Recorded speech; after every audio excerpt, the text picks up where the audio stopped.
المستقيم صراط الذين أنعمت عليهم غير المغضوب عليهم ولا الضالين آمين. السلام عليكم ورحمة الله وبركاته. الحمد لله والصلاة والسلام على رسول الله وعلى آله وصحبه أجمعين. رب اشرح لي صدري ويسر لي أمري واحلل عقدة من لساني يفقهوا قولي. سبحانك لا علم لنا إلا ما علمتنا إنك أنت العليم الحكيم. لا حول ولا قوة إلا بالله العلي العظيم. Alhamdulillah, kita teruskan pengajian kita dalam bab kesempurnaan sembahyang itu adalah dengan kita khusyuk zahir dan batin, ya, khusyuk zahir dan khusyuk batin. Khusyuk dari sudut zahir itu agak mudah sebab kita duduk dan tidak banyak pergerakannya kecuali yang kita perlu sahaja. Ya, kita duduk dan tidak banyak pergerakan kecuali pergerakan yang diperlukan itu saja. Ya, untuk sembahyang pergerakan yang diperlukan untuk sembahyang, yang itu tak boleh, itu tak ada banyak pergerakannya kecuali yang berkaitan dengan sembahyang. Kalau ada yang di luar sembahyang itu untuk ada kaitannya dengan keperluan sembahyang, ya, ada kaitannya dengan keperluan sembahyang. Katalah contohnya kita menggaru, ya, kita menggaru kerana untuk khusyuk sembahyang. Sebab kalau tak digaru sembahyang kita tak khusyuk. Tapi kita bataskan, ya, supaya kalau boleh satu jari dia kita guna, ya, satu jari dia kita guna, ya. Jadi kalau tidak khusyuk sembahyang kita pun tidak khusyuk, ya. Itu khusyuk dari sudut zahir. Kemudian khusyuk pula dari sudut batin. Tidak memikirkan kecuali Allah juga, ya. Tidak memikir yang lain kecuali kepada apa yang kita baca, apa pujian kita kepada Allah, apa harapan kita, Rabbighfirli warhamni, ya Allah ampunilah aku, kasihanilah aku, ya. Kita fokus kepada apa yang kita baca. Itu juga akan menjadikan seseorang itu khusyuk pada sudut zahirnya, ya, pada sudut batinnya, ya, khusyuk dari sudut batin. Dan kita sedia maklum bahawa di antara ciri-ciri orang mukmin alladzina hum fi salatihim khashi'un, ya, orang yang khusyuk dalam sembahyang. Jadi sembahyang yang khusyuk ini tentu mempunyai ada kelebihan, martabat dan kelebihan, ya. Qala al-musannif rahimahullah anna Nabiy sallallahu alaihi wasallam qala an Hasan, ya, Ibn Ahli ada berkata yang bermaksud solat 5 waktu ibarat sungai yang banyak airnya.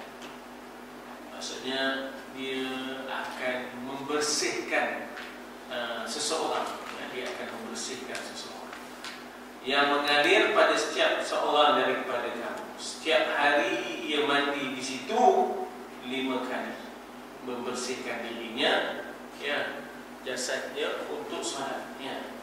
Apakah dia masih kotor kalau dah sampai 5 kali? Maksudnya sembahyang 5 waktu itu akan menghapuskan kekotoran zahir dan batin. Kekotoran zahir kita dapat pelihara sebab kita ada ambil sembahyang 5 kali setidak-tidaknya. Kekotoran batinnya, ya, juga terpelihara daripada dosa-dosa kita nak menghadap Tuhan, ya. Maknanya satu waktu demi satu waktu, daripada waktu ke waktu kita akan menghadap Tuhan, maka kita akan membersihkan diri kita dari sudut batin, maksudnya nak menghadap Tuhan lagi, ya. Jadi sebelum solat kita istighfar dan sebagainya, ya. Yakni solat itu membersihkan dosa kecuali lah dosa besar secara khusus yang disebut sebagai kabair, minum arak, zina, judi, ya. Yang itu tidak selesai dengan sembahyang sahaja. Itu mestilah mengikut rukun-rukun taubatnya, ya, mestilah mengikut rukun taubat. Jika solat itu dilakukan dengan hati yang khusyuk dan hadir, maka dosa kita akan terhapus. Bila mana sembahyang itu dilakukan dengan hati yang khusyuk dan hadir bersama, apa yang dia baca, apa yang dia munajat, apa yang dia seru, apa yang dia pohon, kena hadir bersama. Jika tidak, maka solat itu ditolak dari sudut maknawiyahnya. Dari sudut maknawiyahnya, jasadnya memang cukup syarat, tapi maknawiyahnya dah ke mana-mana. Seseorang yang tidak khusyuk hatinya, dari sudut zahirnya sah, batinnya tidak sah, tak ke mana-mana hatinya dibawa. Jadi Nabi bersabda, barang siapa yang sembahyang 2 rakaat hatinya tidak ingat sesuatu pun tentang dunia, maka dosanya yang terdahulu diampuni. Hadirin sekalian, sebenarnya macam mana kita nak dapat solat yang berkualiti? Macam mana kita nak dapat solat yang berkualiti? Solat yang berkualiti itu ialah khusyuk. Apa juga yang boleh mengganggu kekhusyukan, apa juga yang boleh mengekalkan kekhusyukan, kita pertahankan. Apa juga yang boleh mengganggu kekhusyukan, maknanya kita kata kita hindarkan. Jadi solat yang berkualiti itu adalah khusyuk. Jadi apa yang saja yang boleh membawa ketenangan, kekhusyukan, itulah yang kita lakukan, amalkan. Dan apa juga yang boleh merosakkan kekhusyukan, itu hendaklah kita hindarkan. Ialah pakaian kita, keletihan kita, kedudukan kita di mana masa sembahyang, kenapa tidak kita sediakan jiwa kita, mental kita lebih awal, bukan tergopoh gapah dan sebagainya. Jadi lebih awal membaca Qul Huwallah, membaca kita kata ayat-ayat Quran, itu membantu juga untuk khusyuk. Itu juga membantu khusyuk. Apa juga yang boleh menghalang khusyuk, iaitu kita mesti cari jalan supaya terhalang, supaya benda yang boleh menghalang khusyuk itu akan dapat kita hindarkan. Jadi cakap-cakap, warna-warni dan sebagainya itu boleh menghilangkan khusyuk, menggagalkan khusyuk. Kita cari jalan untuk menghindarkan. Katanya apa? Barang siapa yang solat 2 rakaat hatinya tidak ingat sesuatu pun tentang dunia, maka dosanya yang terdahulu diampuni. Ini kelebihan sembahyang khusyuk. Yukaffir anhu sayyi'atihi, ampun baginya dosa yang ada. Ini peranan solat yang khusyuk. Nabi ada bersabda yang bermaksud, adapun solat diwajibkan, haji dan tawaf diperintahkan, serta ibadah disyariatkan adalah untuk mengingati Allah. Aqimis salata li dzikri, hidupkan sembahyang itu untuk mengingati Allah. Jika yang diingat iaitu Allah tidak ada di dalam hati, tidak ada di hatimu, maka zikirmu tidak ada nilainya. Kita berzikir, kita tak ingat Tuhan. Kita buat haji, kita tak ingat Tuhan. Kita buat tawaf, kita tak ingat Tuhan. Maka dia kata di situ bahawa maka zikir itu tidak ada nilai. Asal dia dikatakan zikir itu adalah qalbi. Dia katakan zikir sebenarnya qalbi, yang di luar itu membantu hati. Sebenarnya ingat Tuhan itu adalah dalam hati. Tapi untuk membantu yang di dalam hati itu, maka ada solat, ada tawaf, untuk membantu apa yang ada di dalam hati seseorang, untuk mengingati Allah.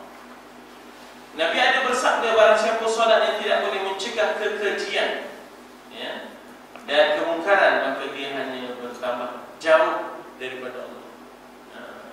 Maknanya di situ bahawa bagaimana kita nak menjaga kualiti sembahyang kita itu, supaya kita bukan bertambah jauh dari Allah, bertambah dekat. Allahu Akbar. Jadi bila mana kita masa lagi terbalik, dengan kekejian dan kemungkaran, bermakna bahawa Allah bukan semakin hampir, semakin jauh daripada. Bakar bin Abdullah berkata, hai manusia, jika kamu ingin masuk pada maulamu, iaitu kepada Allah, tanpa izin, dan bicara padanya tanpa terjemah, tentu akan dapat. Bagaimana? Dia berkata, sempurnakan wudu, masuk ke dalam mihrab, tempat sembahyang, maka kau telah masuk pada maulamu, iaitu dan berbicara padanya tanpa penterjemah.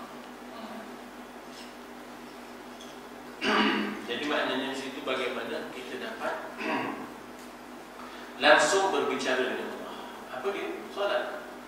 Ya, itu adalah cara yang paling mudah untuk kita terus langsung kepada Allah tanpa izin dan kita berbicara pada dia tanpa penterjemahan. Dalam bacaan-bacaan itu penuh dengan suara-suara Rabbighfirli warhamni wajburni, ya, ampunilah aku, bantulah aku, ya. Dari Aisyah radhiyallahu anha dia berkata, Nabi dan kami saling menegur, tapi jika waktu solat tiba, seolah-olahnya kami tidak mengenal antara satu sama lain, masing-masing sibuk untuk ke masjid, ya, masing-masing sibuk kerana sibuk dengan keagungan Allah azannya, ya.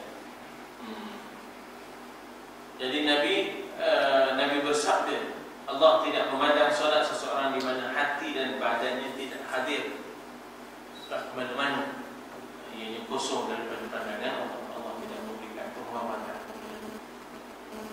Ibrahim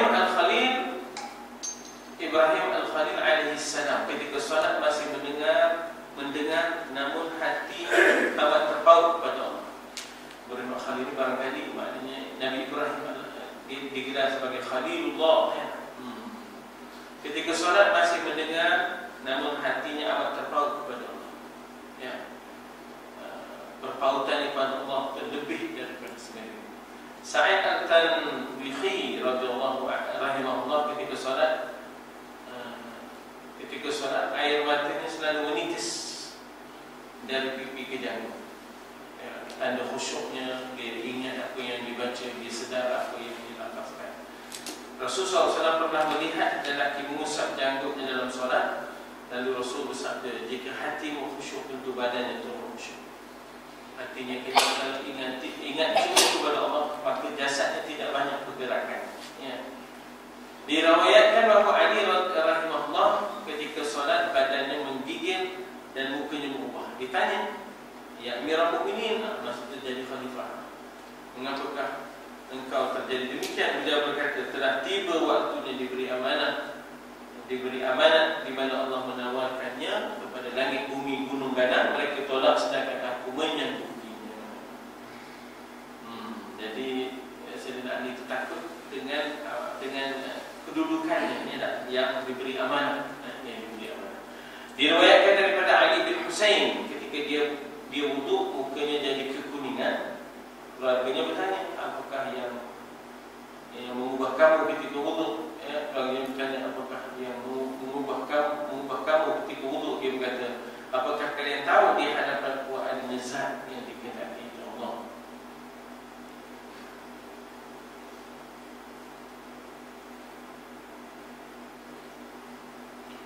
Diriwayatkan pada Hatim Al-A'sam, dia ditanya tentang solat, maka dia jawab, ketika tiba solat, aku sempurnakan wuduk, aku pergi ke tempat solat, aku diam sejenak kerana nak mengumpul seluruh jiwa. Ini persediaan apa? Ya, diam sejenak benar, tafakur benar, ya. Lalu aku dirikan solat, ya. Aku bukan dalam masa kelam kabur, dalam masa bunga-bunga itu solat, ya. Menyebabkan tak khusyuk dan tak tinggal dunia lebih daripada.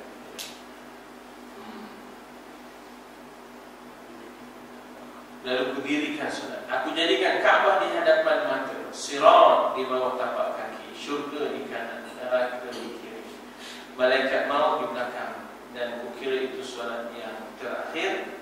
Kemudian aku berdiri antara berharap dan ini cara-cara tips untuk khusyuk, ya. Anggap ini solat terakhir, anggap di kiri kanan ya, adanya syurga, neraka dan sebagainya. Kemudian aku berdiri di antara di antara khauf dan raja, takut dan harap, dan aku takbir dengan sesungguhnya, membaca dengan tertib, maka rukuk dengan tawadhu, sujud dengan khusyuk. Duduk aku maka dikata sujud dengan khusyuk, aku duduk tahiyat awal dan akhir dengan ikhlas, dan aku tidak tahu apakah solat diterima atau tidak. Jadi yang penting bagi dia ialah bagaimana dia merendahkan diri di hadapan Allah. Ibnu Abbas radhiyallahu anhu berkata, salat 2 rakaat dengan khusyuk adalah lebih berkualiti lebih baik daripada solat sepanjang malam, tapi dalam. Jadi nak dapatkan yang khusyuk, dapatkan yang khusyuk, itu sangat penting. Sebab itu ada orang dia tak mahu sembahyang malam, sebab sembahyang malam itu hilang khusyuknya. Dia yang penting bukan semata-mata panjang, tapi khusyuk. Walaupun pendek bacaannya, tetapi ada khusyuknya. Itu yang dicari, kualiti itu yang dicari.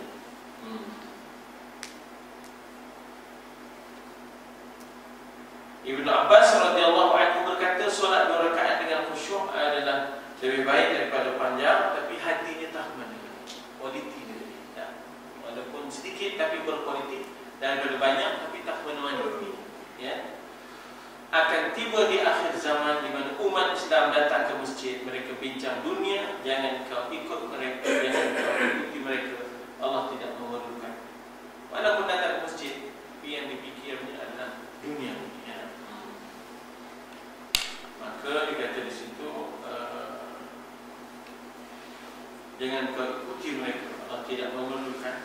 Allah tidak memerlukan orang yang, maknanya kita kata tadi, datang ke masjid, mereka membincangkan hal-hal duniawi yang tak ada kaitan dengan ukhrawi, tak ada kaitan dengan agama Allah. Dari Hasan radhiyallahu anhu bahawa Nabi SAW bersabda, tidakkah ku beritahu tentang pencuri? Sembahyangnya banyak dia lompat-lompat dan banyak dia maknanya skip. Ya. Dia kata di situ, mereka bertanya, siapa dia ya Rasulullah? Bagi dia berkata, orang yang mencuri solat. Bagaimana dia mencuri solat? Nabi menjawab, dia tidak menyempurnakan rukuk, tidak menyempurnakan sujud. Jadi ini sebahagian daripada keperluan solat khusyuknya. Nabi bersabda, mula-mula sekali akan dihitung di hari kiamat adalah solat. Jika dia telah menyempurnakannya, maka ringanlah hitungannya. Jika dia meringankannya, Allah berkata kepada malaikat, adakah hamba-Ku mengerjakan solat sempurna yang sempurnakan yang fardu tadi, yang ada kekurangan tadi. Ya. Nabi ada bersabda, tidak ada pemberian yang lebih baik bagi hamba daripada diizinkan baginya dalam 2 rakaat. Maknanya anugerah yang paling berharga Allah kepada kita adalah maknanya sembahyang. Ya. Umar bin Khattab radhiyallahu anhu ketika hendak solat menggigil tubuhnya. Ditanya, kenapa? Nanti telah datang waktu menyempurnakan amanah. Menghadap Tuhan dan menerima amanah, menunaikan yang fardu. Namun tak tahu bagaimana aku nak menyempurnakan. Diceritakan daripada Halaf ibn Ayyub ketika dia sedang solat, labah menyengatnya hingga berdarah, tetapi dia tidak merasakan. Hingga Ibn Sa'id keluar dan memberitahu itu padanya. Lalu dia membasuh pakaiannya dan ditanyakan hal itu kepadanya.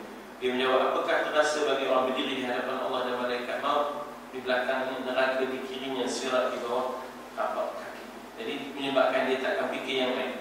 Luka ke dia, apa juga masalah ke dia. Yang dipikirkannya adalah Allah di hadapan. Malaikat maut di sebelah kanannya, dia sebelah kiri, belakang, dan neraka di sebelah kiri.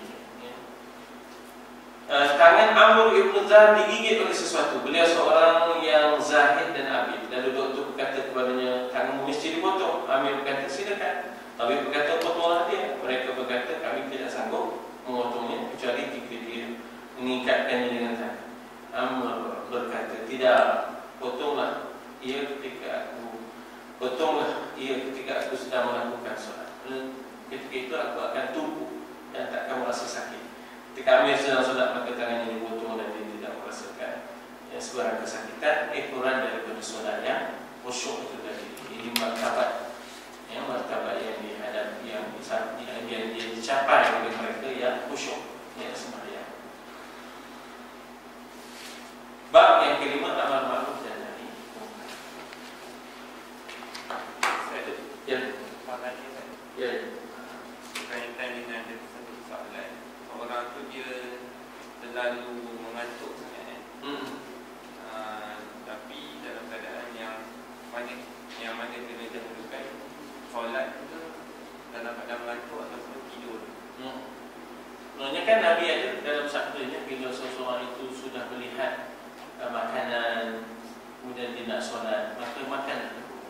apabila seorang itu mengantuk, kemudian dia nak solat, maka tidurlah dulu, sehingga dia tahu apa yang dia akan baca. Maklum saja bila dia dah mengantuk, dia pun tak sedar apa yang dia baca. Jadi sebab itu ada hadisnya tu. Ada hadis. Saya pun mengantuk pun tak tahu apa yang saya baca. Lanjut. Ustaz, Ya. satu lagi. Yang dikatakan dunia tu Ustaz, sedangkan masjid tu kita sahabat-sahabat Nabi selesaikan masalah ekonomi dan sebagainya kan, bincang. Jadi bagaimana nak mengelak Dunia yang tak ada pahala ni, dunia yang tak ada pahala, maknanya kita kata apa yang disebut sebagai hablum minan nas itu dibenarkan, tapi yang membawa pahala. Dunia yang dah, dunia yang tak ada benda yang boleh tidak dimanfaatkan untuk agamanya, itu yang tidak dibenarkan. Tapi kalau dunia yang boleh membantu untuk memperkuatkan, misalnya kita kata bagaimana nak repair, bagaimana nak memperkuatkan mikrofon, bagaimana memperkuatkan umat, apa masalah umat, itu Nabi sendiri menjadikan masjidnya sebagai tempat kaunseling, tempat mengadu hal kan, menyelesaikan masalah di dunia. Jadi orang datang di masjid, tadi orang datang mengadu masalah suaminya, masalah isterinya. Jadi yang tak ada unsur pahala, semata-mata lara. Sebab itu sebenarnya kita makan di masjid ni kena niat i'tikaf lillahi ta'ala. Lawan itu dah i'tikaf lillahi ta'ala. Jadi tidur pun dapat pahala, makan pun dapat pahala bila ada niat i'tikaf. Kalau tak ada niat i'tikaf, menyebabkan kita makan nahar. Sebab itu seawalnya sampai masuk masjid itu pun berniat i'tikaf. Lain? Tak apa saya baca saya betul. Laju. Kalau waktu kita bertugas, Nah. okay, ada azan berkumandang.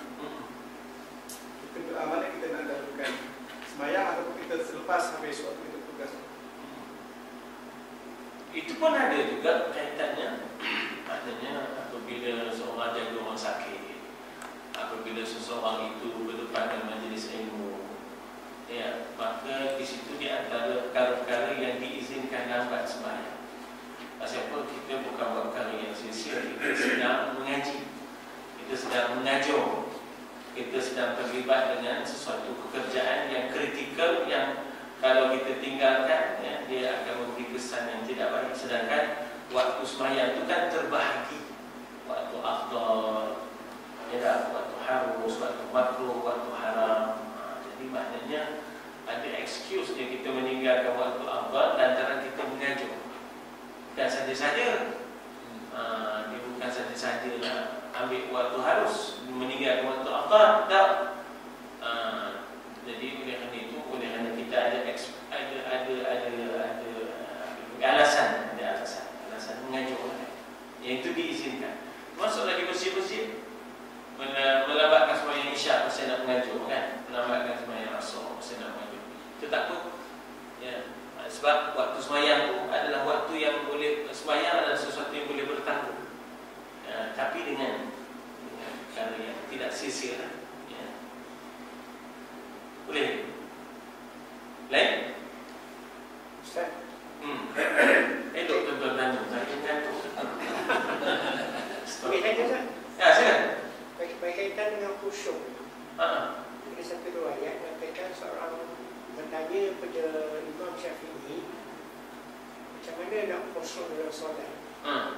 Jadi dia menjawab, dia sendiri tidak khusyuk sehingga umur dia 40. Macam mana Ustaz? Ya, sebenarnya kita kata bahawa hati yang lalai hati yang lalai tidak mendekatkan kita, melainkan menjauhkan kita daripada Allah Subhanahu wa taala. Sebab ruh bagi sembahyang adalah khusyuk. Jadi kita kata bahawa Imam Syafi'i dia banyak masalah yang terpaksa dijawab. Ya, dia banyak masalah yang terpaksa dijawab, ya. Sampai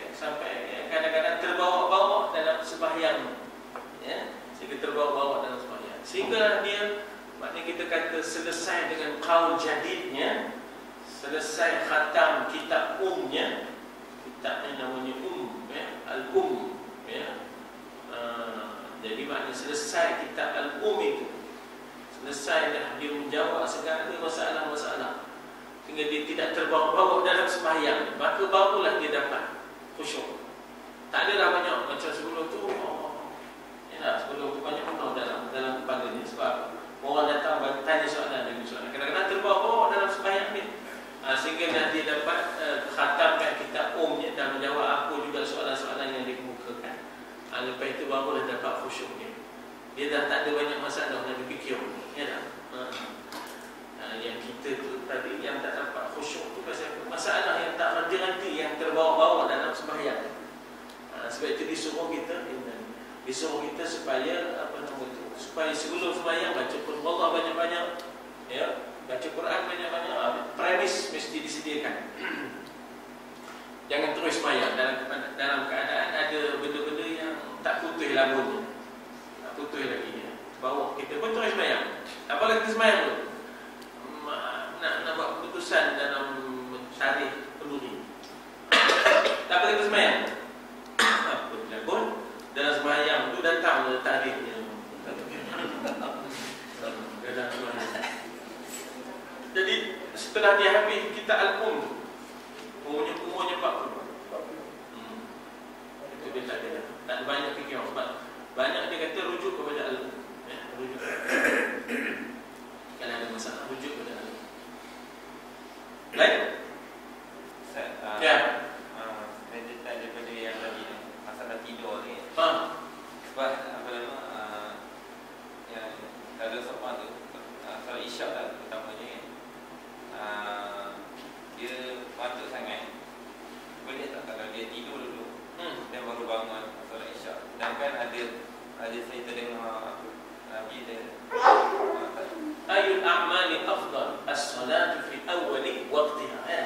Ya, Nabi kata tak apa-apa nak bagi kalau apa nama solat tidur sebelum solat isyak kan. Saya tak ingat dia punya Nabi tak menggalakkan. Kita kena faham dia ni ngantuk. Bila dia mengantuk ada satu hadis lain yang khusus untuk itu, iaitu maknanya bila seseorang di antara kamu sudah tidak tahu apa yang dibacanya kerana dia mengantuk, Nabi suruh tidur dulu.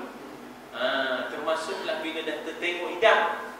Dah tertengok dah hidang, maka Nabi kata sembahyang dulu. Pasal roh makan dulu. Pasal roh bagi sembahyang itu khusyuk. Yang nyawa sembahyang itu adalah khusyuk. Jadi sembahyang itu bukan hanya gerakan fizikal. Gerakan fizikal tidaklah dinamakan mendirikan sembahyang, mengerjakan sembahyang lah. Sebab itu istilah mengerja lain, mendirikan lain. Dan iqamis solat itu maknanya dengan keadaan dia menunaikan hak dan kehendak sembahyang itu adalah khusyuk juga. Kadang-kadang kita kena tengok case by case lah, kan? Konteks. Teks saja. Sebab itu comprehensively kita jangan ambil satu hadis kemudian terus kita rumus. Kita cari lagi hadis yang berkaitan baru buat rumusan. Lain. Sudiman? Ada orang SMS bagi tadi, Ustaz. Ya ke? Apa nama ni? Kalau saya tu musafir, saya sembahyang jamak saya itu hanya 3 hari. Sebenarnya kalau kita musafir, sepanjang permusafiran kita itu kita diizinkan sembahyang jamak. Katalah kita ni musafir kita ialah berjalan kaki, ya, berjalan kaki, kayu sikar daripada timur jauh ke timur dekat. Timur jauh Jepun lah. Timur jauh Jepun, ya tak? Istilah timur jauh ni pasal Nuk pinjam Cerai sebut Mani Urai adalah Gaza timur jauh. Kita ada Gaza di sana, di Palestin, di boykot, tidak diberikan perhatian, ya, susah hidupnya seketika. Tapi mereka boleh bertahan dan tenang. Jadi kata dia Bani Quraid adalah Gaza Timur Jauh. Susah diboikot, tidak diberikan perhatian, tak ada langsung kenderaan agensi kerajaan datang membantu Bani Quraid, tak ada apa. Ya, yang datang semua NGO, ya, yang datang semua NGO. Tapi orang itu tenang.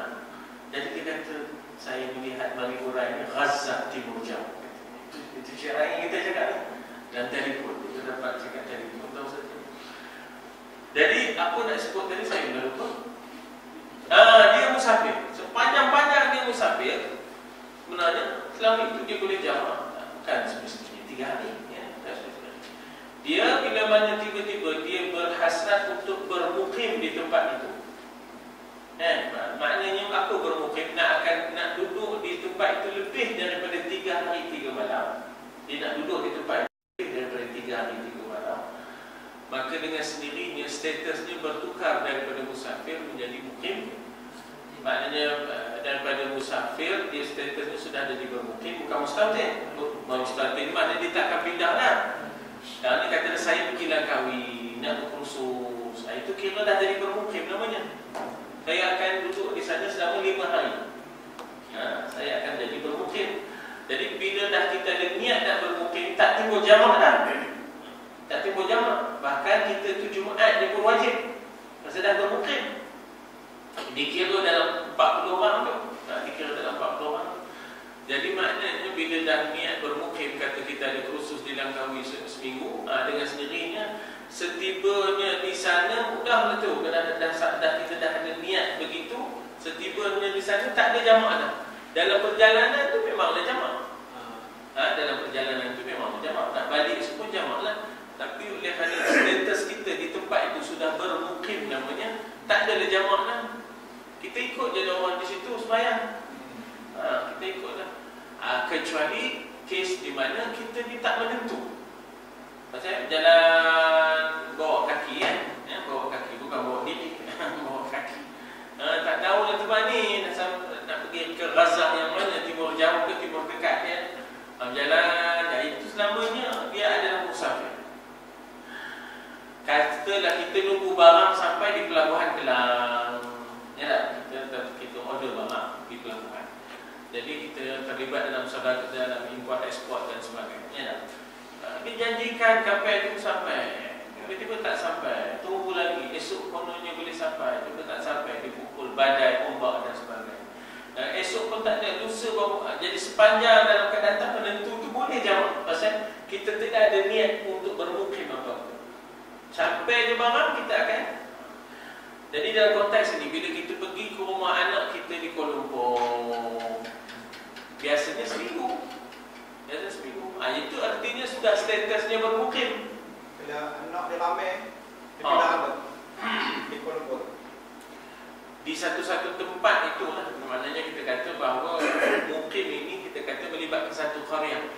Kalau sudah satu di Bangi, satu di Meru, itu semua tidak dianggap satu qaryah. Maknanya itu boleh lagi jamak di katalah dia nak duduk 2 hari di Meru Kelang, boleh jamak. 2 hari di Bangi, boleh jamak. Jadi qaryah yang berbeza. Tapi kalau dia semua anak-anaknya di Meru, itu tak boleh. Semua anak-anaknya di Meru tempat. Dia kena lain-lain mukim, lain qaryah. Lain qaryah tu. Sebab itu kita ada mukim qaryah Kota Lama Kiri, mukim qaryah Sayong, mukim qaryah gitu. Ustaz, saya balik pada kes yang Ustaz sebut tadi. Kita katakan ada satu hajat bila tempat, katakan nunggu kapal Ustaz, contoh Ustaz nunggu kapal kan. Katakan kita jangka kapal kereta, tiba tak ada. Berapa lama ada maksimum? Tak ada. Kapal tu gamaknya mengikut Titanic ke pun, mengikut MH17 ke. Jadi tak menentu, maknanya sedang dicari sebenarnya kapal. Lagi selagi mana dalam keadaan tak menentu tu, selama itulah kita boleh berjamak, boleh jamak. Ya, selama itulah kita jamak. Pasal tak ada ketetapan. Dikatakan gitu kan. Jadi maknanya dalam keadaan begitu kita boleh jamak. Kalau ada ketentuan lain, kapal itu tersasar ke Madagaskar. Kalau ada Madagaskar, nak sampai ke Malaysia balik, maulah seminggu. Kalau begitu kita pun dah bermukim lah jadi. Kan? Jadi kita balik dua itu kita berjamak lah kan, jamak lah dua itu. Ya, mari saya tanya. Ada satu pendapat kita kan, dia ada maksimum. Katakan kita jangka tiap satu tempat, kita ada satu tugas buat, tiba tak selesai, sehingga dikatakan sampai 4 kali 4, maknanya 4 hari, maksimum 16 hari kita buat tempat itu. Kalau kes itu tak selesai lagi, kita jadi orang bermukim lah. Jadi pendapat lah. Minta Ustaz clarify, betul lah. Dia bermukim ni bila ada ketetapan. Dia tak ada ketetapan ni. Anytime dia boleh balik. Anytime dia boleh balik. Tapi pasal tak sampai benda tu kan, tak selesai masalah tu. Apa masalahnya? Masalahnya kita kata barangkali melibatkan soal, kita kata barangan order kan, barang apa dia janji nak siap barangnya tu, tak siap-siap dah. Hari ni kata esok kata lusa kata apa. Selama itulah jamak kita. Selama itulah jamak. Dalam mazhab Syafi'i, selama itulah jamak. Barangkali itu dalam Hanafi. Pendapat itu adalah pendapat dalam masalah. Saya dah relate dia Ustaz kepada kadang-kadang berlaku student. Student dia kata dia ada satu projek yang buat. Dia expect dia jangka boleh siap cepat. Sebab apa mungkin tak cukup ke, bahan tak survey tak cukup, tak sampai. Jadi makan masa. Selagi tak ada ketentuan, dia kena stay back apa. Selagi itulah dia di dalam keadaan yang boleh. Boleh. Dia dijamak dan pasal. Jamak dan pasal sekali. Baik. Ustaz, kawasan contoh tergamak ni Ustaz. Kita kawasan Pulau Kasar ni. Ya. Kita kata kita tiba musafir di Kedah contohnya. Jadi mana kawasan yang kira Tanam. masih boleh? Tanam. Sebab tanam bukan hantar Jumaat di situ. Hantar Jumaat di Candan, hantar Jumaat di Ridwaniyah. Maka tanam itu dah keluar sempadan. Di tanam tu dah boleh dia. Kalau dah lebih bertanam tu tak boleh dah. Lebih bertanam. Bukan Kuala Ridwaniyah tak boleh sebab kita Jumaat di situ. Kena keluar daripada perbatasan. Sebab orang dulu dia ada macam tembok benteng keliling. Jadi sebenarnya pintu gerobak tanam tu itu satu pintu. Ya, pintu. Kalau ibaratnya kita di Iskandar Bridge tu satu pintu. Ya, maknanya. Jadi orang dulu begitu sifat. Jadi dekat situlah biasanya ada kita kata perkuburan. Dekat sempadan itu akan ada perkuburan. Jadi biasanya dibataskan dengan pintu dan dekat perkuburan. Di hujung tu ada perkuburan. Itu dah di sempadan.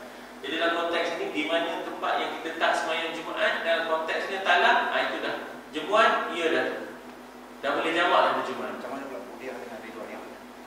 Itu masih lagi kawasan Jumaat kita. Kawasan mana? Sebab kadang kita Jumaat Ridwaniyah, kadang Jumaat tengok imam ya. Tengok imam. Jadi kemudian masa balik pun begitu. Masa balik pun selagi mana kita belum sampai Ridwaniyah, kita boleh singgah di tanam untuk jamak takhir. Bila sampai Ridwaniyah tak ada dah jamak takhir ni. Sebab itu sebab kita dah bermukim dah situ dan belum mustautin. Mungkin ada di antara kita yang bermukim, mungkin ada di antara kita yang bermukim di Kuala, maknanya dia nak bermustautin dah sebab dia rumah sewa je. Dia tak bermukim dia di Kuala ni. Kalau ada apa dia tu esok dia nak rumah. Dia tempat mustautinnya di mana bagian Semen contohnya. Ustaz, kita tu dengan kosar juga. Kosar. Jadi adakah lepas 86 kali tak?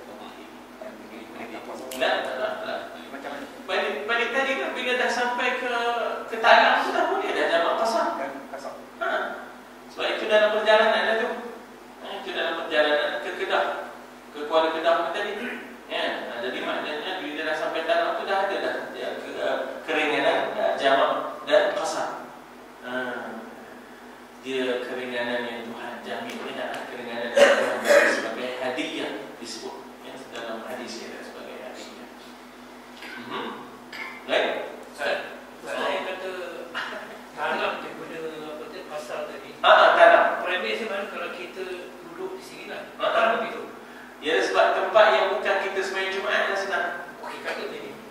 salam. Salam. Jadi boleh tak di keluarga kita saya boleh dengan jamaah besar? Cikgu apa ni sembahyang Jumaat di mana?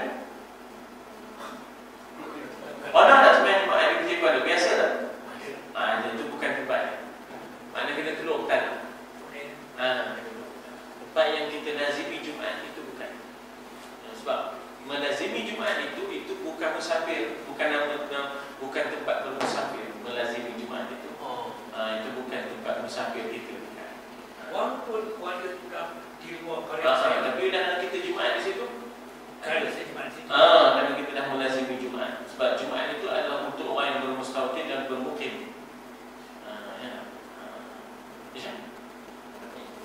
Kan ada keutamaan dalam kita memilih imam kan. Salah satu daripada ni kalau kita tengok tak tahu lah yang saya pemilihan imam tu kalau boleh, kalau sama ada ilmu semua kita utamakan yang dah berumah tangga,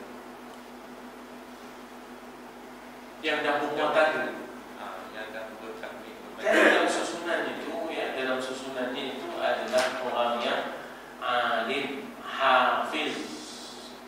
Alim, hafiz. Apa lagi? Apa ingat dalam susunan kitab fiqh. Kahwin tak kahwin tak tipu pula. Sebab apa kadang yang tak kahwin pun masya-Allah kan soleh, yang kahwin pula tak soleh. Pun ada. Ini banyak yang kahwin itu pun ada dia macam. Jadi dia itu melibatkan qari, hafiz, alim. Kahwin tak kahwin itu tak tipu kata. Tak tipu. Kalau kita Matul Badrin tak ada tu saya depan. Tengok dah kita Matul Badrin ada tak sudah kahwin tak kahwin. Kelebihan orang yang sembahyang kahwin itu memang ada kan. Itu pasti suruh kahwin. Tapi tak ada masa ada ketentuan imam, tak ada. Yang saya baca dalam Matul Badrin itu tak timbul. Itu tak. Tuan-tuan yang ini tadi yang surat 57 berlaju penuh saya baca. Orang tak tahu apa saya baca ni.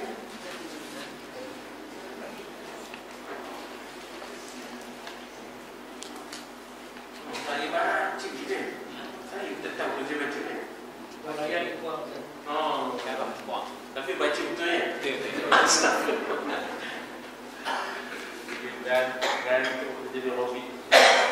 Dia mestilah baik antara Zohor dengan Asar tu kena ada sekejap. Dapat dalam 20 minit. Dan kebetulan hari ni tak dapat. Ya. Kata contoh kita naik bas ekspres. Naik bas daripada Kuala Lumpur pukul 6. Kita tak dapat sembahyang maghrib. Sampai di bas stand Kuala Kansar dah sampai pukul 9. Jadi pengalaman saya pergi ke masjid duduk di luar diam. Sembahyang jamak takhir lah. Jadi sebelum ni kita tak tahu macam mana kita. Takkan kita nak pergi ke Talang pula. Bawa kereta kita pergi ke Talang. Sembahyang ke Talang. Sedangkan bas stand tu dekat dengan masjid. Sebelum ni naik bas, untuk naik bas kau naik kereta tak masalah. Kalau naik bas, kalau naik bas pun nak. Dia boleh kumpul. Apabila kita tak dapat, maknanya kita kata turun. Sedangkan kita sudah diwajibkan sembahyang jamaah tu. Kan kita wajib sembahyang jamaah tu. Tapi tak dapat turun pasal driver lain. Kereta api ke, van ke. Maka dalam mazhab Syafi'i disuruh sembahyang menghormati waktu. Dalam mazhab Syafi'i disuruh sembahyang menghormati waktu. Tapi masyarakat timbul oleh kerana bas ni tadi. Driver ni bukan understanding, tak ada understanding. Ini orang kata apa nak balik berat kan. Apa nak balik cepat. Jadi dalam proses itu, kalau boleh kita sembahyang di stesen. Kalau boleh sembahyang di stesen. Di mana ada tempat sembahyang di stesen? Tidak. Jadi kalau itu ada keringanannya, sembahyanglah di masjid tujuannya. Tapi ini dalam masyaqqah ni. Bukan dalam keadaan biasa dah. Ini dalam keadaan kesusahan dah. Al-masyaqqatu tajlibut taisir. Ya tak? Al-masyaqqah tajlibut taisir. Bila dah susah membawa kepada kemudahan. Ya, al-masyaqqah tajlibut Maknanya kalau kita ada kemudahan kita guna, kalau kita ada cara kita pakai ada cara, tetapi kalau dah tak ada menjadi masyaqqah, maka kita ambil lah yang dimudahkan sajalah. Sembahyanglah di masjid tak apa boleh. Kalau masyaqqah tajribu taysir ya. Lain? Macam mana kalau yang lepas bebas ya? Satu pula. Yang lepas kita apa jamak kasar tu. Kalau mungkin dulu kita jahil kan. Ya. Jadi sebenarnya kita sudah bermungkin. Tapi kita buat jamak kasar. Jadi macam mana sembahyang kita? Ya, oleh kerana ketidaktahuan kita itu maknanya itu dimaafkan. Ya, kita kemarin tak tahu, maknanya dianya dimaafkan dalam syarak. Sebab apa? Kita kata mungkin kita hadisul akhdi, kita baru nak belajar muslim. Maknanya status kita sepatutnya status mukim, tapi kita tak tahu kan ya. Kita jawablah semacam kita jawab kasar ya tak? Orang punya status dah bermukim mana dia jawab kasar. Jadi ketika mana kita tidak tahu tu dimaafkan. Jadi cukuplah yang itu. Tak payah kena kabur pula tak ada. Ya, ketika itu kita tidak tahu ya, dimaafkan. Akan datang jangan buat. Ya tak? Akan datang jangan buat. Ustaz. Bolehkah kita sekalikan sembahyang sunat dan sembahyang fardu? Katakan kita nak qada zuhur, qabliyah atau ba'diyah, tapi kita sekalikan sunat. Nak qada boleh. Qada zuhur. Kita nak qada zuhur ni fardu kan? Fardu. Tapi sembahyang sunat pun zuhur qabliyah pun. Jadi bolehkah kita niatkan sekali sunat di dalam qada zuhur? All in. Dua dalam satu. Ya. Cuma afdaliyahnya ialah itu buat qada. Oleh kerana dalam hati itu dah juga sembahyang qabliyah. Tapi apakan daya kalau buat dua-dua gerak, terlepas pula takbiratul ihram bersama imam. Dengan itu kita buat je kan. Hutang dulu bayar, sedekah sunat tak payah. Memadai ya. Kecuali kalau jenis kita dibuka, dia dah siap tulis ada 10 minit untuk iqamah. Itu boleh kita buat. Dalam di masjid India. Masjid India dia ada 8 minit kalau zuhur. 2 minit, 6 minit kalau maghrib gitu. Yang itu dah kita buat. Kalau di Malaysia yang mazhab Syafi'i ini dia laju. Kan sebab itu subuh ni pun ada subuh spinning. Jadi saya subuh spinning laju daripada subuh Hanafi ya tak? Hanafi kenapa dia lambat? Pasal dia nak minta supaya orang datang. Sebab dalam mazhab dia kuatkan maknanya sembahyang jemaah ni. Sembahyang dalam mazhab kita sembahyang jemaah ni sunat lagi. Ya tak? Dalam mazhab dia dah dia adalah sebahagian daripada makna kefarduan. Ya, sebahagian daripada kefarduan. Jadi makna sebab itu kita lihat tuntutan berjamaah dalam mazhab Hanafi itu begitu kuat sehingganya akhirnya mereka buat masjid supaya senang mereka berjemaah. Sehingganya masjid punya dekat dengan masjid. Pasal apa tu? Pasal supaya dia tak terlepas sembahyang jemaah. Sebab sembahyang jemaah tu wajib dalam mazhab dia. Sebab itu tengok orang sana dah ada satu masjid. Di India, Pakistan, Syria, Mesir, banyak masjid. Pasal dia mazhab Hanafi ni banyak masjid. Kalau situ dah ada masjid, kalau situ dah ada masjid. Supaya mereka tak sembahyang sendiri, dia sembahyang jemaah. Sebab dalam mazhab mereka sembahyang jemaah wajib. Dalam mazhab kita sembahyang jemaah itu sunat muakkadah sahaja. Kecuali bagi orang yang mendengar azan jauh hari, azan yang secara tanpa mikrofon dia dengar, yang itu dia kena datang sembahyang dalam mazhab Syafi'i. Ya, tapi lelaki dia tak termasuk perempuan ya. Kan ada orang tua, orang buta ya. Ya Rasulullah, saya ni wajib ke sembahyang jemaah? Dia buta. Tak boleh kata Nabi ni. Dia pun seronok dah. Kata Nabi pagi balik, kamu dengar tak masa? Dengar kalau dengar kamu wajib tak, kata Nabi ya. Dan dari situlah mazhab Hanafi bilang tu. Ya. Tapi ini tak termasuk dengan mikrofon yang didengar secara azan yang secara jauh hari dipanggil. Jauh hari itu makna dengan suara yang lantang gitu.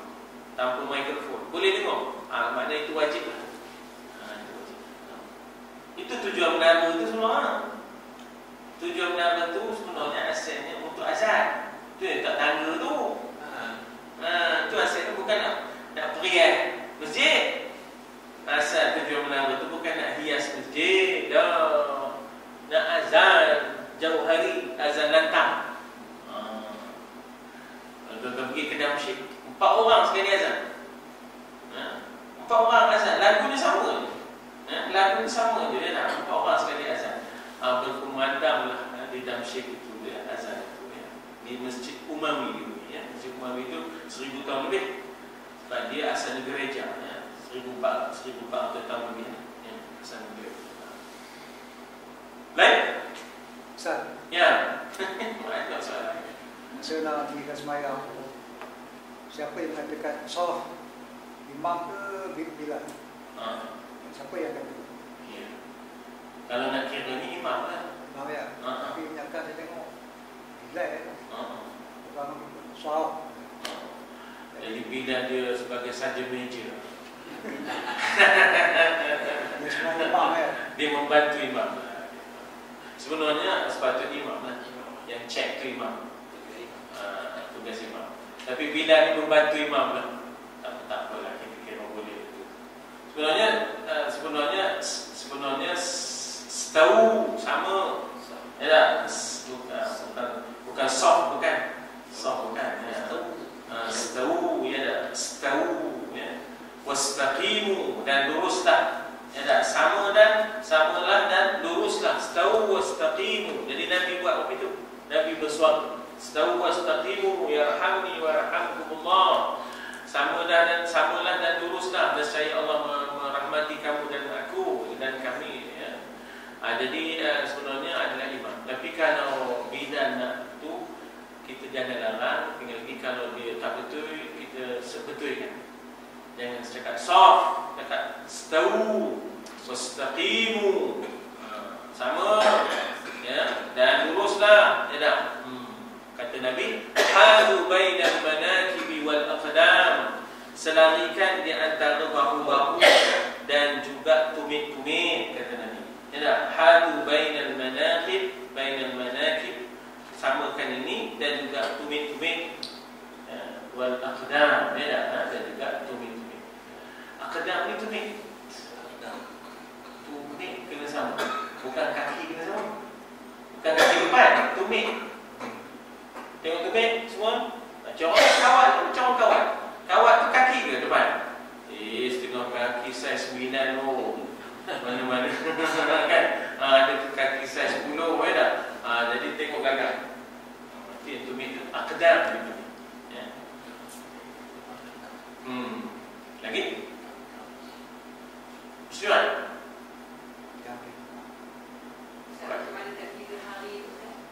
Macam mana nak kira hari musafir tadi lah? 3 hari. Kira hari itu boleh sampai sebagai hari. Itu tak kira. Hari sampai tak kira, hari balik pun tak kira.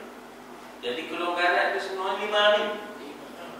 Kelonggaran itu jadi 5 hari. Hari sampai dengan balik. Hari sampai dengan balik itu tak kira. Jadi maknanya ada kelonggaran itu semua 5 hari. Katalah saya pergi ke KL malam ni. Duit dah tentulah saya jamak. Sampai di KL esok hari itu Selasa ya? Selasa. Maka maknanya hari Selasa saya sampai tu tak kira lagi tu. Okey. Saya ada 3 hari keringanan, iaitu hari Rabu, hari Khamis, hari Jumaat. Hari Sabtu saya balik. Pun maknanya hari balik pun tidak dikira. Jadi 5 hari ni saya boleh jamak. Pasal 3 hari itu exclude, tak termasuk hari sampai dengan hari balik. Jadi datulah 5. Datulah 5. Keringanan itu semua 5. Asalnya 3, tapi lantaran tak termasuk hari sampai dengan hari balik, jadi dah 5. Tiba-tiba kita nanya anak kita, bila nak hantar mak balik ni? Mak baru sampai, nanya balik itu. Seminggu lah mak pun. Kalau seminggu tak adalah jamak dah. Pasal saya kata dari 5 kan, seminggu dah 7. Mak bukan aku, mak nak tahu nak sembahyang jamak ke sembahyang puasa. Baru anak tahu ke tak? Bukan pasal mak nak balik cepat. Tapi bed dah letak dulu dah depan tu. Bed dah letak depan tu, kan boleh lama remeh kan tak?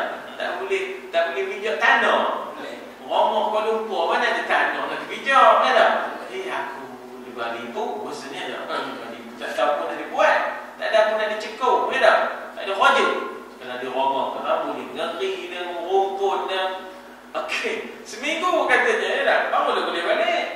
Kalau dah seminggu tak boleh, aku tak ada nak jamak kasar dah. Itu. Itu ke? Okey, lagi sekali maknanya yang dikatakan 3 hari itu tak termasuk hari sampai dengan hari balik. Maknanya kalau takdirnya saya sampai di KL esok hari Selasa dan saya akan balik hari Sabtu, ini bermakna saya boleh jamak. Sebab apa? Hari Selasa tak kira dah. Okey, Rabu, Khamis, Jumaat. Hari Sabtu saya balik. Ini bermakna baru hari Sabtu tak kira. Jadi sepanjang ini 5 hari ini saya boleh berjamak kasar. Okey. Baik, tiba-tiba kata Louis, saya singgah untuk ambil baju je, nak pergi ke Padang Besar. Daripada KL tadi, singgah naik ke Padang Cakap, pasal nak ngambil contoh Cik Rafi, ya contoh. Jadi singgah Padang Cakap pasal baju, nak tinggalkan beg yang ada tu, ada ambil pula lagi satu beg. Baju yang nak pakai di KL tu nak tinggalkan, ambil pula satu beg lagi. Nak singgah je. Ya, nak singgah je, itu je. Maknanya bukan nak duduk dah, nak singgah je. Itu boleh jamak. Pasal kita on the way. Transit je, kita transit je rumah tu. Kita transit je. Kita itu statusnya masih lagi musafir. On the way ni, on the way. Kira touch and go je. Jadi nak ambil bed ke tak? Nak ambil bed dalam bed ada bed ke tak? Jadi maknanya kita tu boleh juga jamak pasal status kita kekal sebagai orang yang musafir. Tapi Ustaz, kita dah masuk balik. Tapi kita bukan nak stay put, bukan nak duduk dah. Kita sekadar nak ambil bag only. Jadi kita boleh ada kerenganan musafir di sini. Pasal kita bukan nak settle down dah. Lain kalau kita nak settle down, aku nak bagi ayam makan. Tengok kucing kejap, betul nak banyak nak khainah dia dah jadi balik dah. Kata kalau dah hobi tu lah boleh bukan musafir lah tu. Dah akan makan pentelur koja. Udah terbang pisang cikgu yo. Ya Allah, terbang pisang. Dah ambil penaga Papa buah naga ni ngedek kerana kita buah naga dia dah tandangnya risau dia tak terbeda lah maksudnya tak jalan tak jalan okey, letak ambil naga sila Kalau dia balik ambil baju je dia memang dia nak ambil baju. Itu dia kata minum dulu, berbaring dulu. Itu jadi kok. Apa itu keperluan musafir? Keperluan musafir lah. Maknanya itu sebagai daripada keperluan orang musafir. Iaitu ngambil baju, rehat kejap, minum. Itu keperluan orang musafir. Yang tak boleh ni dia nyambung pentelur lain. Udah letaknya dia meropot dah. Dia meropot. Itu tak ada. Itu bukan musafir namanya. Maknanya hari yang sama itu lagi keluar kan? Kalau maknanya tidur dulu di rumah. Tidur biasa dah ada orang musafir itu perlu juga rehat dan rawat tu kena. Itu keperluan musafir tak. Baik?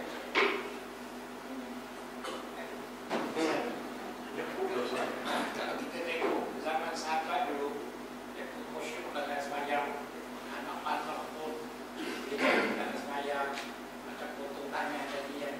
Jadi macam kita orang awam ni lah. Apakah kalau kata contoh 4 rakaat yang kita sembahyang ni, adakah 4 rakaat tu nak dikhusyukkan atau memadai setakat yang mampu kita saja? Memanglah kita 4 tu kita kena kontrol 4 tu. Mana kena dalam laru lekan-lekan patah. Memang kena 4 tu kena khusyuk. Kau tahu apa sebenarnya itu yang menyebabkan saya sembahyang laju. Kalau kita perasan bila saya jadi imam, saya sembahyang laju. Kenapa? Pasal kalau lama sangat saya pun melerik juga. Jadi bila saya laju, tak sempat fikir balik. Tak sempat saya fikir yang mana. Sebab itu kalau kita di rumah, kalau seseorang ambil yang wajib lagi. Kalau dengan sebab sunat begitu, tak membantu aku ini dia ngajak aku belum 24. Satu kali kan. Jadi kalau kita jenis tu mau melirik begitu, ambil yang wajibnya. Sebab apa? Dia sebenarnya solat yang khusyuk pendek 2 rakaat lebih berkualiti daripada panjang yang tidak khusyuk lagi dalam. Yang tadi tu. Saya masih ngantuk-ngantuk tu saya baca.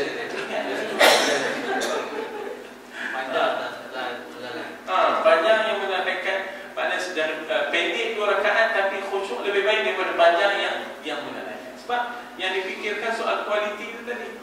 Jadi sebab itu nak ceritanya ya, kenapa ada kalanya sembahyang cepat tu pasal apa? Sebab kita tu kalau panjang sangat masa kita tiba-tiba tak dapat nak kawal ini, lebih baik ambil yang pendek ya, inna a'tah qul huwallah. Guna sembahyang lebih. Kena pula tuan-tuan dan puan, kadang-kadang ya bila kita panjang tadi ya tak? Dia punya hati perut tu berlapun, tak tahu nak melapor kan. Hati perut tu berlapun ya Allah. Jadi Ustaz, subuh Jumaat kita nak sujud sejadah. Bacaannya terlalu panjang. Ya. Memang berebang. Saya kalau orang tak tahu lah. Jadi tak perlulah kita sujud sejadah. Tidak juga. Sebenarnya bagaimana sebenarnya yang boleh sahabat-sahabat khusyuk? Pasal dia faham dan dia hadirkan bacaan-bacaan itu. Ada seorang sahabat tu tengah berkawal, dia tengoknya perkhemahan Islam selamat, dia pun sembahyang. Kawan dia yang bersama dengan dia tu tidur. Giliran dia jaga perkhemahan itu, dia tengok selamat, tak ada apa-apa musuh, dia pun sembahyang. Sembahyang baca surah Kahfi. Asyiknya dia dengan surah Kahfi itu, sehingga dia rasa sayang nak tinggalkan surah. Selesai. Anak panah, datang kena panah, dia masih lagi sembahyang. Sebab sayang nak tinggalkan surah Kahfi. Tiba-tiba musuh panah kali kedua. Kalau orang pilih bahaya. Dia pun segera khatamkan dan segera dipendekkan surah itu. Dan kemudian gerak sahabat itu tadi. Dalam keadaan sahabat terkejut, kenapa ada 2 anak panah. Dia kata, kalaulah tidak kerana takutkan perkhemahan Islam terancam, nescaya saya akan teruskan surah Kahfi. Saya tak mau tinggalkan. Jadi kisah surah sejadah ni tadi ialah sebelum kita sembahyang bacaan surah sejadah tu, hendaklah kita cari jalan, cari Quran terjemahan. Malamnya pun kita tengok terjemahan. Subuh-subuh tu pun kita tengok terjemahan. Supaya bila imam bacakan, kita hadirkan maknanya tu. Ya tak? Kita tak maulah nak meninggalkan sunat muakkadah tu. Sebab apa Nabi tak tinggalkan surah sejadah ni hari Jumaat. Jadi kita tak ada nak tinggalkan sebab kita mampu. Ada imamnya, jadi kita buat sunat muakkadah tu. Tapi kontrolnya macam mana? Kontrolnya ialah kita dah baca dia punya makna, kita cuba hadirkan maknanya. Apa makna dan kisu sihir dulu, kepalanya di hadapan Tuhan. Apa maknanya? Kita kata ayat tatajafa junubuhum, jauh lambung mereka daripada tempat tidur, yad'una rabbahum, mereka berdoa kepada Tuhan. Jadi usaha tu kena ada. Usaha untuk menghadirkan makna-makna bacaan. Itu yang akhirnya dia khusyuknya dan sampai dia lupa. Bukan macam mana, maknanya kita kata tadi dah sampai Sayyidina Ali tadi, kan ada Sayyidina Ali tadi kan. Tapi saya betul ingat. Kan ada Sayyidina Ali tadi kan. Dia menggigil tadi ya. Gigil. Macam mana menggigil. Kesurat dia pernah bawa. Muka berubah tak? Jadi begitulah. Maknanya dia risau apa dia pada kita kata apa dia amanah yang bakal dipikul dia. Sembahyang itu amanah, ya, sembahyang itu adalah. Itu ceritanya. Ustaz. Ya. Jadi bagi saya orang awam begini.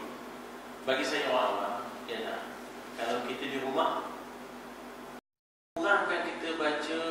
Kalau sekiranya kalau baca panjang-panjang kita merewang, maka kita ambil yang wajib. Sebab kualiti. Dan kalau dalam konteks kita berjamaah, kita cari jalan untuk fahamkan apa yang dibaca. Kita baca Rabbighfirli warhamni pun kena kita faham. Ya tak?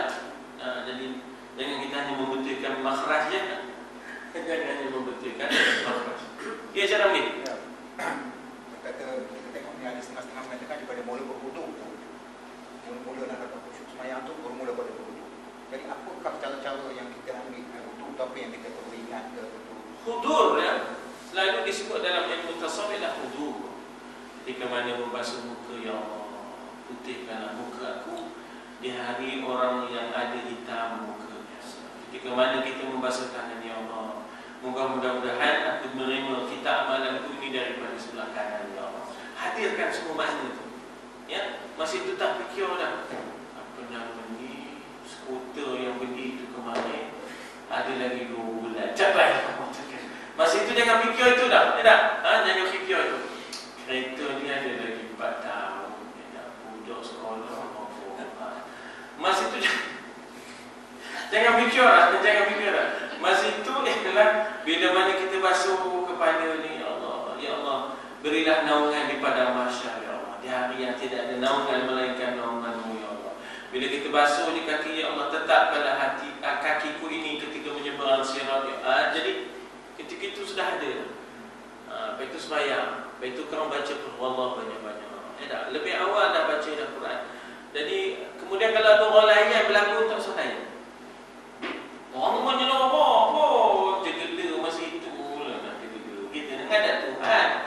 Mak, kita boleh ke jegela dalam istana? Nak ngadak raja ni. Raja kita ni di balai Rosri.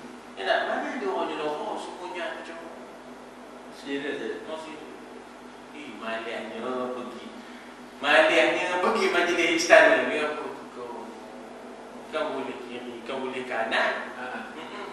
Bila time makan dapat karipap. Apa ni? Ada 2 orang ahli majlis fatwa singgah rumah saya kan. Masa hari kita menyambut apa nama jubli apa itu? Hari Syuruddin. Sebelum Syuruddin saya dia pun cerita dia jadi istana kan. Jadi istana pun orang tak boleh. Bila makan dapatnya karipap 1 kuih gelang 1. Dia makan dia apa lagi banyak kata dia. Enggak akan makan standar sedap. Balik cerita kita apa tak?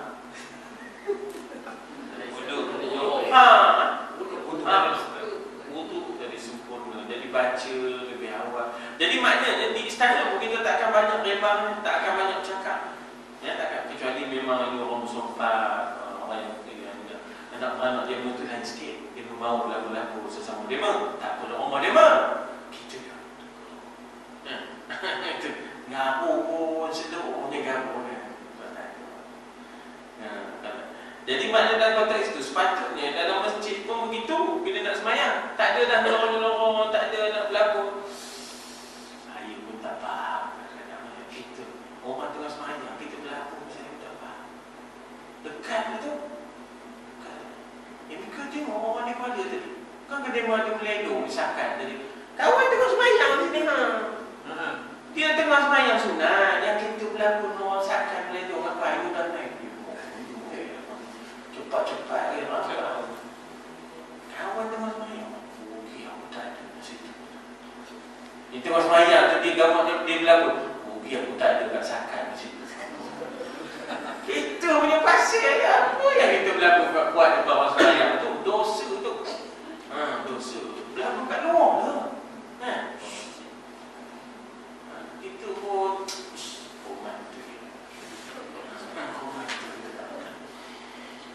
dah ni.